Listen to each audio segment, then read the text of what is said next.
Ha tenido que venir la evidencia para demostrar que coger en brazos a un bebé es normal, es lo lógico. En serio hacía falta hacer un estudio para esto. Cuando yo tuve a mi primer hijo, el dineral que se nos fue en mogollón de cosas que no sabíamos ni que existían y que luego no acabamos por no utilizar. Madre mía, todo esto hace falta para criar a un bebé. Y el darte cuenta que no. O sea, a los profesionales se les ocurrió empezar a decir a las madres y a los padres cosas rarísimas, como que usted no coja en brazos a su hijo, déjelo durmiendo solo en su habitación y cierre la puerta, y si llora no lo atienda. El hecho de vivirlo en propias carnes es diferente, ¿no? ¿En qué momento se te ocurre dar ese salto, ¿no?, de la enfermería a redes? La vocación de los enfermeros o de las enfermeras en parte es cuidar, divulgar. Aparecieron esas ganas de decir, me apetece contarle a futuros padres, futuras madres, lo que estoy aprendiendo yo como padre, como madre, como enfermero, ¿no? Para padres y madres que nos estén escuchando ahora, de todos esos mitos que hay, ¿qué es lo que ves que se suele repetir?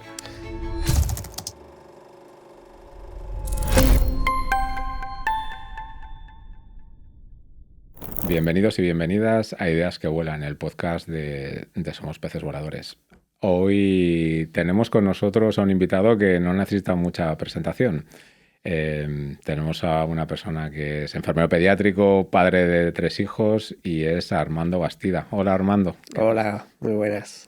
Armando, yo creo que los que somos padres, pues en algún momento de la vida nos hemos cruzado con algún contenido tuyo, pero además de enfermero, pues te podemos encontrar en redes sociales, ¿no? A mí me gustaría empezar preguntándote, oye, ¿en qué momento se te ocurre dar ese salto, ¿no?, de la enfermería a redes? Digamos que fue todo muy orgánico, muy circunstancial. Aparecieron los blogs cuando estaba yo empezando en enfermería pediátrica. Empecé a escribir en un blog sobre bebés. De repente apareció una cosa llamada Facebook. Empecé a escribir en Facebook. Luego apareció Instagram. Empecé a escribir en Instagram. Y era una cuestión de ostras, estoy aprendiendo muchas cosas porque soy padre y estoy aprendiendo muchas cosas también porque estoy creando contenido sobre maternidad, sobre paternidad y como la vocación de los enfermeros o de las enfermeras en parte es cuidar, divulgar, tratar de ser un agente de salud, pues aparecieron esas ganas de decir que me apetece contarle a futuros padres, futuras madres, lo que estoy aprendiendo yo como padre, como madre, como enfermero, ¿no? Entonces fue nada, simplemente se abren los canales de comunicación y fue un poco pues a aprovecharlos para tratar de echar una mano.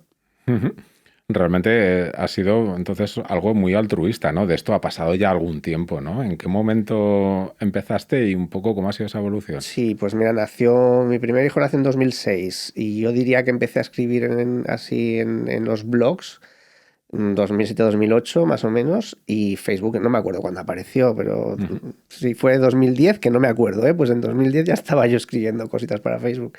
Instagram lo mismo, entonces sí, fue esa necesidad de darte cuenta de que nos criaron de una manera que la evidencia dice sí, pero no, hay muchas cosas que podríamos estar haciendo mejor, ¿no? Entonces desde esa responsabilidad, ya digo, como agente de salud, de decir a las familias, oye, que estamos haciendo cosas con los peques que igual no son lo más recomendado, ¿no?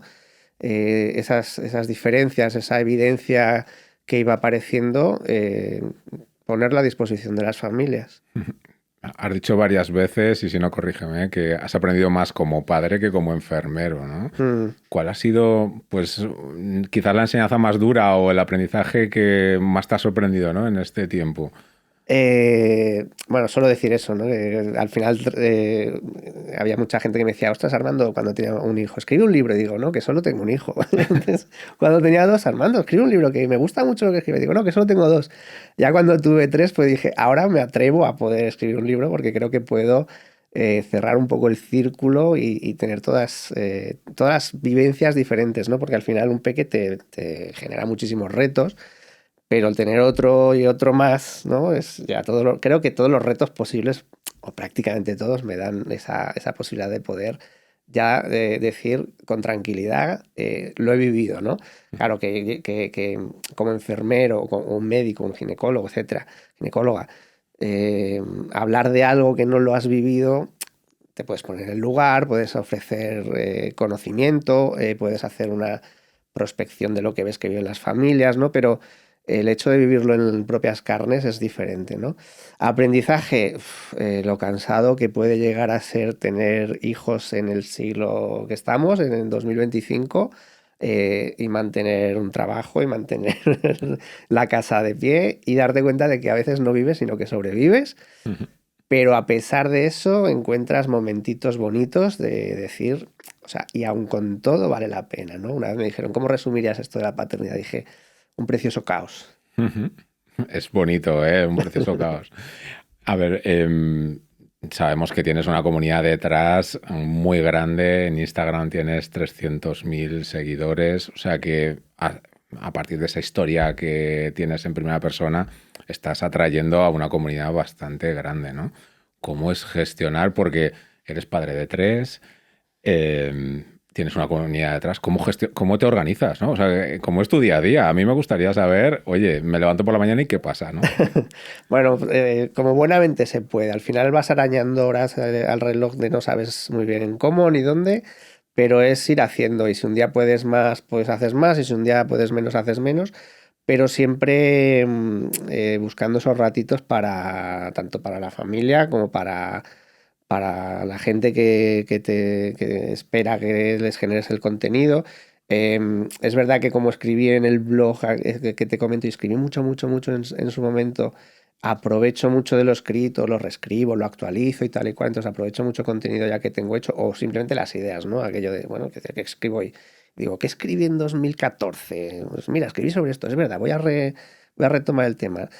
Y luego, pues nada, se organiza uno como buenamente puede. A veces es arañar ratos también al fin de semana, o pues mientras la familia está por otras cosas o están a lo suyo, pues no sé, a veces están leyendo un libro o están viendo una peli, y pues, no sé, encontrar ratos también y robárselos, a veces al reloj, a veces a la familia, y a veces al trabajo y a veces a lo que toca. Y sigue vigente, porque comentabas contenido 2014. Mm, 11 años después, ¿ha habido evolución dentro de tu propio periodo, ¿no? De generación de sí, contenido? sí, sí, sí. De hecho, a veces leo cosas que he escrito yo y digo, uy, si lo escribiera hoy no me saldría tan bien, creo que lo haría peor. Pero sigue, hay muchas cosas que siguen vigentes, claro.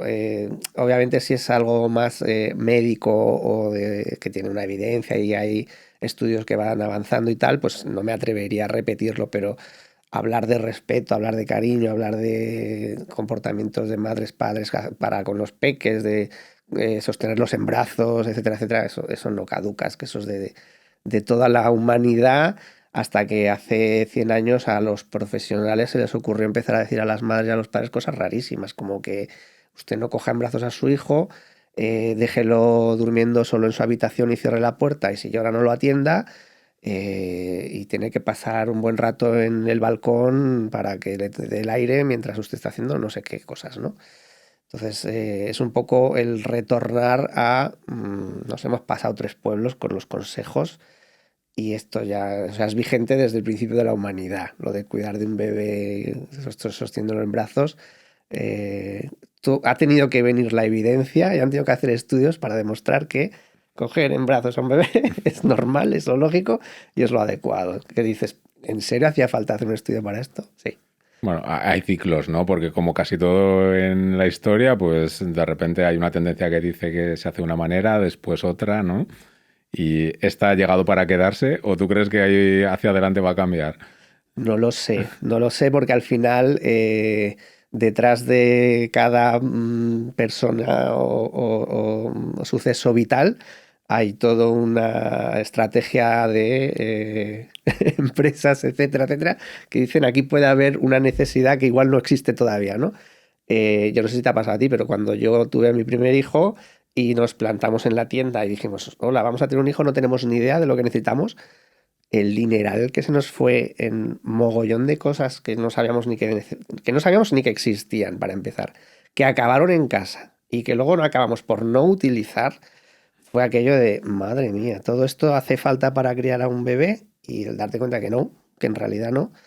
Entonces no lo sé, igual de aquí a un tiempo pues nos consiguen colar que para criar a un bebé hace falta no sé qué historia que aún no se ha inventado, y la gente lo compra. Yo sigo viendo cada día o a menudo en redes vídeos de bebés con aparatos estrambóticos de pues para que no esté mamá con el bebé, pues le ponemos esta cosa, un pececito que da golpes o no sé qué aparato que parece mamá, y al final son todos sustitutos de mamá o papá, que hasta qué punto, ¿no? Me da un poco de miedo porque es verdad que el bebé a veces se lo traga, ¿no? Dice, este toquecito que me están dando debe ser alguien que me quiere, ¿no? Y no, es un aparato, ¿no? Y a veces no me da tanto miedo por el bebé, me da miedo por el adulto, que no sé si se está perdiendo un rato de cuidar a su bebé que es necesario y es una conexión que tienes que crear tú también vínculo. No solo tu bebé tiene que vincularse contigo, tú te tienes que vincular con tu bebé. Entonces, me da cosilla Sí, todo esto. automatizar, ¿no? Automatizar la experiencia de la... Cedérsela a un aparato, ¿no? Es casi descanso. Obviamente no le vas a decir, no tienes derecho a descansar. Obviamente tienes derecho a descansar y si eso te da un respiro para lo que sea, pues bueno, y lo necesitas, estupendo. Pero cuidado porque eh, cansa criar pero es que tiene que cansar en el sentido de que es que tienes que hacerlo. Es que tienes que hacerlo tú porque tú tienes que tener esa conexión. Con el tiempo dirás, ostras, qué cansado era, pero ¿cambiarías algo? No, no cambiaría nada. Yo, por ejemplo, siempre cuento, ¿no? Mis 3 hijos durmieron siestas en mis brazos porque no había manera de dejarlos en una cuna, ¿vale? Cuando ya el primero lo habías intentado 3 o 4 veces y decías, es imposible. Lo tenías en brazos y estabas una hora sentado con tu peque en brazos, ¿no? Aprendí a teclear con una sola mano, aprendes a hacer cosas, ponerte la tele o leer un libro con una mano. Y ya con el segundo y el tercero ya no lo intenté. O sea, ya no. Es que igual lo dejaría y se queda. No, es que no quiero ya dejarlo, ¿no? Y una de las cosas que yo a muchos padres, madres recientes les digo, echo muchísimo de menos las siestas con mis hijos, que eran tenerlos en brazos, porque ellos ya han crecido, ya son grandes Ya, y no te obviamente caben. no, y aunque cupieran no querrían y no es el momento, eso ya ha pasado, y echo de menos algo que a muchos padres dicen, lo ven como un problema o algo ¿cómo lo soluciono? Solo quiere estar en brazos. Y digo, es que para mí no, igual no tendrías que solucionarlo, igual tendrías que vivirlo para luego echarlo de menos. Cambiamos un poco de tercio porque tú eres enfermero pediátrico. Em, Normalmente los perfiles, y aquí este podcast es de salud y hemos entrevistado a diferentes perfiles, os cuesta o os costaba, no, en tu caso quizás no, exponeros, ¿no? A redes sociales, a comunicar. ¿Cómo llevas esto? Porque entiendo que había un aprendizaje y una evolución, ¿no? Pero ¿cómo es de ser enfermero a de repente tengo una comunidad de cientos de miles de personas detrás? Sí, cuesta, bueno, no sé, creo que va un poco con la persona, ¿no? Hay gente que igual es más extrovertida, más abierta, o más, no me importa que me graben, ¿no? Pero yo creo que somos, o al menos yo soy de esa generación que te oyes la voz y dices, esta es mi voz, ¿no? Cuando al principio grabábamos voces, recuerdo que había memes, ¿no? De perdonadme a todos por mi voz, ¿no? De esta es mi voz y verte la cara y cosas así, ¿no? Pues en un vídeo a mí me ha costado siempre, ¿no? Pero creo que lo lleva el hecho de tratar de llegar a la gente y exponer tus ideas y dar charlas y creo que va asociado y al final es como bueno, que el hecho de tratar de llegar a la gente y hacer esa divulgación lleva implícito el mostrarte. Entonces se lleva y al final te acostumbras, al final ya le vas perdiendo el miedo pues al micrófono, a la charla, a la gente, a todo esto, a la cámara. Ahí hubo un momento donde montasteis la tribu, ¿no? Ujú. Y esto pues, se ha convertido quizás desde ese inicio altruista a pues, una forma de vida, ¿no?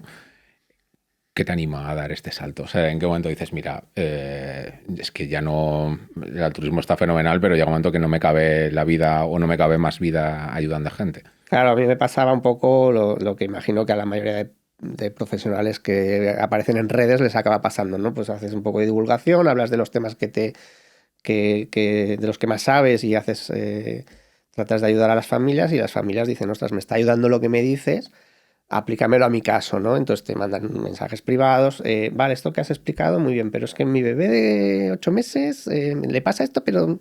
Y siempre es como, pero explícamelo, pero asociado a mi bebé, ¿no? Y a veces tú dices, pues ya lo he explicado, no, pero en el caso de mi hijo, ¿no? Y cuando ya eran muchas preguntas, era mucho tiempo respondiendo y era tiempo propio mío que no era remunerado ni nada, y digo, me está quitando tiempo de vida, tiempo de trabajo, tiempo de familia, etcétera. vi que era la única manera de vehiculizarlo, de ordenarlo un poco en mi organigrama del día, ¿no? Crear una tribu. Pusimos un precio muy económico por tratar de pues que fuera asequible, que todas las familias y que yo tampoco tener esa sensación de le estoy sacando el dinero a la gente, que era como los que somos profesionales nos cuesta mucho, y sobre todo si estamos en la seguridad social, lo de cobrar, ¿no? Entonces fue un poco de esa manera y tratando de... Era una época también en la que aparecían muchos anuncios, muchos vídeos, estaban generando mucho contenido las empresas de pañales, de yogures de bebé, de lo que te he dicho un poco antes de Ujú. artilugios para bebé y daba la sensación de que llegaban muy fácilmente a las familias para vender muchas cosas que dices, pero si todo esto no hace falta, y incluso ya no que haga falta o no y te sepa mal porque la gente se gaste el dinero, sino un poco lo que te digo, ¿no? Si consigues venderle a una madre o un padre que va a necesitar por la noche no sé qué artilugio para que duerma solo, probablemente esa familia diga qué le pasa a mi bebé, qué falla a mi bebé o qué estoy haciendo mal si le he puesto el artilugio y no es capaz de dormirse solo y está llorando, ¿no? Y me está buscando. Y el poder decirle, es que los bebés normalmente lloran cuando no te huelen y cuando no te sienten. Ya, pero he puesto el aparato, ya, pero es que no eres tú. Entonces el poder dar esa visión de cómo la ciencia y cómo los que trabajamos con peques cada día traducimos lo que los niños dicen, ¿no? Entonces decirle, los niños en realidad lo que necesitan es esto, a ti. Casi siempre la respuesta es a ti. Ujú. Y no eso, ¿no? Ya no es porque te ahorres el dinero, es porque son así. Entonces la tribu fue un poco, vamos a juntarnos varios profesionales tratando de, no voy a decir, bueno, sí, contrarrestar el otro relato de lo que necesitan los niños, ¿no? Ujú. Era un poco esa idea. ¿Y cómo es gestionar? Porque sois 14 profesionales, ¿no? Ujú. Al final sois un equipo suficientemente amplio como para que te haya planteado retos, ¿no? De aprendizajes, de pasamos de la consulta a de repente tener 14 personas en el equipo. Sí, pero al final digamos, como estamos en la misma onda, ¿no? Y todos tenemos la misma finalidad, son gente que ya de alguna manera o conocía o me habían recomendado gente que conocía y tal, pues es fácil, o sea, es hablar con ellos, ¿cómo lo ves tú esto? ¿Qué tal, tal? Y todos tenemos un poco el mismo objetivo, ¿no? Echar una mano a las familias, ser muy, a ver, ¿cómo te diría? Directos, muy francos, honestos y, y tratar al final es ayudar a las familias a que se sientan bien, a que sientan seguridad en lo que están haciendo, Ujú. tranquilidad y calorcito. Ujú. Calorcito de, jolín, estoy con mi bebé en casa sola o solo y nos sentimos solos y la gente nos critica y tal igual. Bueno, espera, vamos a poner un poco de orden y camino en lo que estáis viviendo para que os sintáis bien. Ujú. Te he escuchado decir y criticar la obediencia ciega, ¿no? De los niños y ahí sí que me gustaría, sobre todo para padres y madres que nos estén escuchando ahora, de todos esos mitos que hay, ¿cuáles son los que más se repiten, ¿no? En cuanto a la educación de nuestros hijos, ¿no? Que parece que ahí arrastramos un poco la herencia de nuestros padres. ¿Qué es lo que ves que se suele repetir? Creo que pues, lo de la obediencia es una de estas cosas, ¿no? Lo del cachete a tiempo, ¿no? Ujú. Ahora hay mucho aquello de, pues muestras un comportamiento de algún niño, ¿no?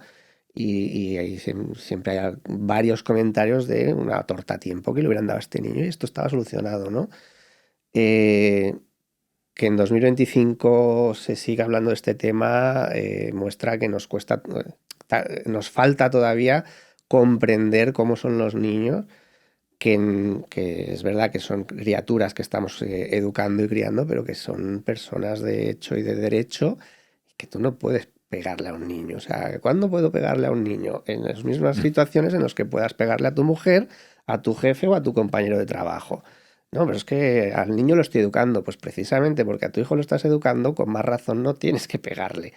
Que tú pegues a tu jefe o a tu pareja o a un adulto está mal. Pero esa persona tiene la posibilidad de defenderse, denunciarte, huir, etcétera, etcétera. Tu hijo no tiene dónde ir. Ujú. Solo te tiene a ti y no puede irse, no puede huir de esa situación. Entonces, precisamente que en casa, que es donde tiene que es en casa es donde tiene que sentirse siempre, siempre, siempre seguro. que cuando juegas a pilla y tocas la pared y dices casa, aquí no me podéis pillar, ¿no? Pues que mi casa sea siempre ese lugar seguro en el que aquí nunca me van a hacer daño. Si me hacen daño, si me humillan, si me hacen sentir mal y casa es un lugar peligroso, ¿cómo me abro al mundo? ¿No? Si, no, ¿cuál es mi lugar al que aferrarme cuando necesite ayuda, ¿no? Eh, Ese es uno y me sorprende que aún hoy en día, entiendo que es gente que igual no ha tenido hijos todavía, que no se lo ha planteado, que le pegaron y dicen todavía aquello de gracias a que cuando era pequeño mi padre me pegó, soy la persona que soy, ¿no? Y digo, bien encaminado, pero tienes que cambiar el gracias por el a pesar de que mi padre me pegó, soy la persona que soy, ¿no? Mm, es cierto que si te pegaron mucho, es fácil decir, a mí es que me pegaban tanto que sé que eso está mal, ¿no? Si te pegaron poco o te castigaron poco y en medio había también un poco de amor y tal, y puedes equilibrar, ya tienes dudas. Y aparte porque confrontar a tus padres es difícil, ¿no? Ya tienes dudas de si estaba bien o no estaba bien, ¿no? Pero una breve reflexión o simplemente mirar la evidencia si quieres, que creo que no hace falta, ¿eh? Creo que hay cosas que aunque mañana saliera un estudio que dijera, si usted le pega un cachete a su hijo cada día, con un solo cachete su hijo será una persona de éxito, educada, honesta, humilde, no sé qué, yo aún así no lo haría. Yo creo que hay cosas que simplemente no se hacen. Aunque me digas que mi hijo va a ser más listo o Bill Gates el día de mañana, no sé qué, ¿vale? No lo haría porque hay cosas que no se hacen. Entonces no sé hasta qué punto hace falta evidencia, pero que una breve reflexión de si tú fueras niño, ¿querrías que te hicieran esto? Y hilar un poco de ahí debería sacarnos la conclusión de que no se les hace daño a los niños. O sea, Jen Nelson creo que decía, ¿no? A quién se le ocurrió que hacer daño a los niños era una buena manera de crear personas de bien, ¿no? ¿Y cómo acogen las familias este tipo de recomendaciones o de consejos, ¿no? Porque me imagino que encontrarás un poco de todo. Sí, claro, cuando ya me vienen a buscar en el sentido de que se apuntan a la tribu o me siguen o tal y cual, ya han visto un poco cuál es mi criterio, o ven un poco el mensaje que doy, normalmente ya se autofiltran, ¿no? Pues, mira, no me gusta lo que dice, dejo de seguirlo y ya no le pregunto, ¿no? Cuando ya entran en la tribu, lo habitual es que ya ese filtro ya esté pasado, ¿no? Ya es gente que tiene ese ideario y esa filosofía de vida de voy a intentar criar con respeto, que se llama crianza respetuosa, pero al final se le ha puesto ese apellido de respetuosa, pero es como decir, o sea, es que hay, ¿cuál es el contrario? Crianza irrespetuosa. Y dices, ¿es que existe? Bueno, sí, es que a la mayoría de nosotros nos criaron de manera irrespetuosa, ¿no? Que tú fueras a lo que te hablamos de la obediencia. Es que parecía que un niño bien educado era aquel que era muy obediente y hacía todo lo que le dijeras. Y bueno, sí, de acuerdo, no molesta, pero ¿qué tipo de adulto quiero que seas tenido en el futuro? Quiero que sea un adulto obediente y que obedezca a quién. Bueno, a su jefe, pues sí, pero quiero que obedezca al sistema, o quiero una persona que diga, en cierto modo voy a rebelarme y voy a innovar y voy a hacer cosas diferentes y voy a protegerme y voy a intentar que el mundo sea un lugar diferente o mejor, ¿no? ¿Hasta qué punto luchamos por una cosa u otra? Entonces, parece que queremos a los peques que sean de una manera para que de mayores viren 180 grados. De pequeño quiero que seas obediente, callado, no sé qué, dócil, y de mayor quiero que seas determinante, quiero que seas un luchador, quiero que seas cabezón. No, para tener a ese adulto tienes que tener a ese niño. El problema es que ese niño, con sus propias ideas, que las quiere defender y dar igual, da mucha guerra. Entonces tienes que sobrevivir a eso y tienes que estar dispuesto a tener un peque peleón, marcándole los límites, obviamente, de lo que puede y no puede hacer, pero quiero tener un hijo peleón, determinante, cabezón, que sus ideas las defienda y que sepa cómo defenderlas, sin falta de respeto, para tener ese adulto, ¿no? Esto es muy interesante porque al final vivimos un poco en la polaridad, ¿no? De quiero que me facilites la vida cuando eres pequeño, pero cuando seas mayor y ya salgas al mundo tengas esa personalidad fuerte, ¿no? Correcto. Ahí, siguiendo un poco por este hilo y uniéndolo con redes, de todos estos consejos, porque subes muchos contenidos, ¿no? A redes. ¿Qué es lo que le gusta a la gente? Yo tengo mucha curiosidad por saber realmente qué es lo que quiere oír la gente, ¿no? Ese público que tienes y toda esa comunidad detrás. A ver, subo muchas cosas y muy variadas. Y aunque más o menos sé lo que funciona mejor, no siempre me centro en eso porque me parecería... eh, o sea, no, hay una parte de quiero llegar a la gente, obviamente, porque está la tribu y quiero ayudarles y quiero que la tribu funcione y al final hay un pool de mamás y papás que están ahí dentro que se van renovando, entonces para que la que ya tiene el peque 5 o 6 años dice, bueno, yo creo que ya puedo volar sola, entonces necesitamos que entre la siguiente para que se vaya renovando, ¿no? Entonces, a pesar de eso, publico un poco de todo, ¿vale? Ujú. Pero lo que más me suele funcionar es cuando hablo del entorno, de Ajá. la suegra, del suegro, de los opinólogos, de todo. Porque creo que lo que peor llevamos los padres es, no sé decirte qué es lo que más pesa, ¿no? Lo del sueño es una de las claves, o sea, lo de no dormir es terrible, se lleva fatal. Pero también se lleva fatal el entorno de las familias recientes, porque en España hay, pues se suele decir, ¿no? ¿Cuántos habitantes hay? 45 millones, pues 45 millones de entrenadores, de expertos en política y de expertos en bebés, ¿no? Y entonces yo suelo decir que todo el mundo sabe criar a tu bebé, menos tú. Y las madres lo pasan mal, los padres lo pasan mal, sobre todo las madres suelen ser las que son las referentes principales de los bebés porque de repente aparece un bebé ahí en su mundo, me he preparado como me haya preparado, habré leído lo que haya leído, pero esta personita que tengo aquí, que además ahora es la persona a la que yo más quiero y que depende de mí 24/7, 365, hace cosas muy raras que yo no esperaba o no me imaginaba y me nace del corazón o de lo que he aprendido a hacerlo de tal manera y aunque creo que voy bien, tienen siempre esa duda de me estaré equivocando, lo estaré haciendo mal, voy a fastidiar al crío, voy a traumatizarlo, ¿no? Tenemos mucho miedo a traumatizarlos y que de repente te aparezca una persona y te diga, no, así no, ¿cómo se te ocurre? No sé qué, no sé cuántos. Ostras, lo pasan muy mal las familias eh, y aun cuando dices, es que creo que voy bien, o sé que voy bien, sé que lo estoy haciendo bien, y aún así el entorno tiene una capacidad de sabiendo o no teniendo ni idea, hacerte dudar, Ujú. porque te opinan con una vehemencia y con una seguridad, ¿no? Ahora no recuerdo de quién es la cita, pero decía algo así como que el problema de la gente lista es escuchar a gente tonta que tiene una seguridad en sus Mm. opiniones que acaban por hacer dudar a los listos, ¿no? Es lo mismo, o sea, no tienes ni idea, pero te dice, no, no, el niño tiene que dormir en su cuna de toda la vida, no sé, no sé cuánto, porque si no, porque eres una floja, porque... Y cada vez que hablo de cosas relacionadas con opiniones del entorno, esos son los posts que tienen más, porque es una de las realidades que viven las familias, creo que la mayoría. Claro, lo sienten como muy en primera persona, ¿no? Lo he vivido. A veces me dicen, ¿tú en qué momento me has estado observando a mi familia o nos estás mirando por una cámara? Porque son cosas que vivimos la mayoría de madres y padres, sí. ¿Tú crees que el éxito también en redes sociales es porque dices las cosas como son? Yo creo que sí. Trato de... es verdad que soy enfermero pediátrico, pero tanto cuando estaba en consulta como en redes eh, se mezcla el enfermero con el padre y mi modo de comunicar es raro que yo te diga una palabra médica que no se pueda entender, ¿no? Además es que ya como enfermeros estamos súper habituados es cuando estaba en el hospital, por ejemplo, era muy típico, el médico aparecía, decía a la madre, ta, ta, ta, ta, ta, ta, ta, y, muy bien, muchas gracias, y luego decía, ¿qué ha dicho?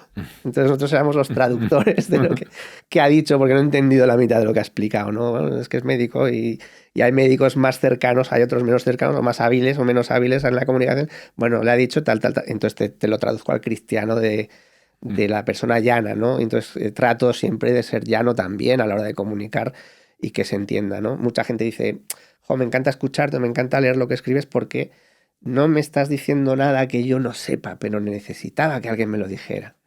Y poner en orden a veces las ideas, ¿no? Que muchas Sí, veces tenemos como conocimientos aislados, ¿no? Nos falta un poco el hilo conductor. sí. Y la toma a tierra, a veces es la Sí. toma a tierra, ¿no? Hay gente que a veces me coge consultas y tal, y digo, si es que tú ya lo sabes, si es que ya lo tienes, me lo estás diciendo, me estás dando el problema, me estás dando la solución. Ya Armando, pero necesito la toma a tierra, el que tú me hagas un poco que me lo ordenes, ¿no? Es un poco la madeja desmadejada, pues alguien que le ponga un poquito de orden. Sí, esto nos pasa mucho en Somos Peces Voladores, estamos siempre igual, poniendo orden en estrategias y es que yo creo que en la vida muchas veces aprendemos muchas cosas, pero muy aisladas, ¿no? Y conectarlas es realmente lo complicado, ¿no? Y de vez en cuando necesitamos a alguien que nos trace ese hilo. Armando, ¿qué viene por delante? ¿Qué se viene, como dicen los youtubers, ¿no? ¿Qué viene por delante? ¿Qué planes tienes de futuro? Planes de futuro. A ver, tenemos la plataforma nuestra, que tenemos la aplicación que ya salió hace unos meses, pero que falta darle unas vueltecitas. Mm, porque siempre tengo peleas con los informáticos porque no, o sea, que no estás entendiendo. Vale, Armando, ¿cuál es el target? Y digo, una mamá a las 3 de la mañana con una sola mano. ¿Vale? Sí, ¿y eso qué significa? Una mamá que a las 3 de la mañana se va a despertar con su crío, no sé qué, que le tengo que dar la teta, le tengo que dar el biberón, ahora me cuesta volver a dormirme, tengo una duda. A veces incluso poníamos de broma en la tribu, ¿no? Había alguna mamá que decía, ¿quién hay en el turno de noche? ¿No? Y había alguna mamá que decía, yo estoy despierta, yo también, ¿no? Y esa mamá solo tiene una mano, porque en la otra tiene al bebé. Y a las 3 de la mañana no tiene tiempo, ni necesidad, ni sabe cómo conectar 4 neuronas. Entonces, sin desmerecer, o sea, sin insultar, es simplemente, y a mí me ha pasado, si tengo que hacer una consulta, tiene que ser fácil, intuitivo, etcétera, etcétera, y me estoy peleando constantemente. Entonces, tratar de que funcione esa aplicación como quiero que funcione. Está a punto de salir un libro que hemos hecho toda la tribu, que saldrá en 2 o 3 semanitas, que es sobre todo desde el embarazo hasta los 2 años, ¿no? Es todo el recorrido y lo hemos escrito entre todos los profesionales de la tribu, y el año que viene pues saldrá un libro también que escribo yo sobre maternidad y paternidad. Se vienen cositas. Suerte con la app, porque aquí ya sabes que nos dedicamos a hacer muchos diseños y es verdad que lo vivimos desde el otro lado. Cuesta a veces encontrarnos ahí. No nos llevamos bien el que pide con el que hace. Pero ahí es la negociación como con los niños. Toca. Es igual. No hay hay que otra. llegar al punto intermedio. Exacto. Pues nada, Armando, estamos ya casi terminando. Ya sabes que queda la pregunta de, bueno, que nos recomiendes a alguien que podamos traer a Ideas que Huelan Healthcare. Así que tú danos el nombre, que nosotros iremos a perseguirlo. Igual que hicimos contigo, que desde aquí agradecer a Julia, porque Sí, si no te hubiera gracias a Julia. mencionado, Sí. no estaríamos aquí. Muy bien. Pues mira, yo te recomendaría a Laura García, que es la cabeza diseñadora y pensante de Zapato Feroz. Es una marca de zapatos este año estábamos colaborando con ellos. Los conozco hace mucho tiempo. Y Laura diseñó, yo creo que es la de las primeras personas que trajo a España el zapato respetuoso, zapato que hace que a los peques le quepa el pie dentro del zapato, y puedan desarrollarse, digamos que no sea el pie el que se adapta al zapato, sino el zapato el que se adapta al pie del peque, ¿vale? Y llevan muchos años, es zapato maravilloso y han estado incluso en el Congreso de Podología, o sea, no siendo podóloga, se plantaron ahí en el Congreso de Podología y dijo, esto estamos haciendo, este es el pie de los peques, y están haciendo estudios también sobre peques que llevan toda la vida con este tipo de calzado, comparándolo con los pies de los otros. Hay una frase que dicen muchos podólogos, ¿no? ¿Cómo puede ser que todos los pies de un niño sano sean pies sanos? Y cuando vemos pies de la gente adulta, hay un montón de patología. Claro. ¿Qué ha pasado ahí en medio, no? Y gran parte tiene culpa, sobre todo las mujeres, pues zapatos de tacón, zapatos que acaban en punta, cómo deforma nuestro pie un zapato inadecuado. Pues nada, intentaremos liarle para traerla al podcast. A ver si se anima. A ver si se deja. Pues nada, Armando, oye, ha sido un placer tenerte aquí con nosotros este ratito. Y nada, mil gracias por venir. Un placer. Y a todo el mundo, pues nada, muchísimas gracias por escucharnos en Ideas que Huelan Healthcare y hasta el próximo episodio. Muchas gracias.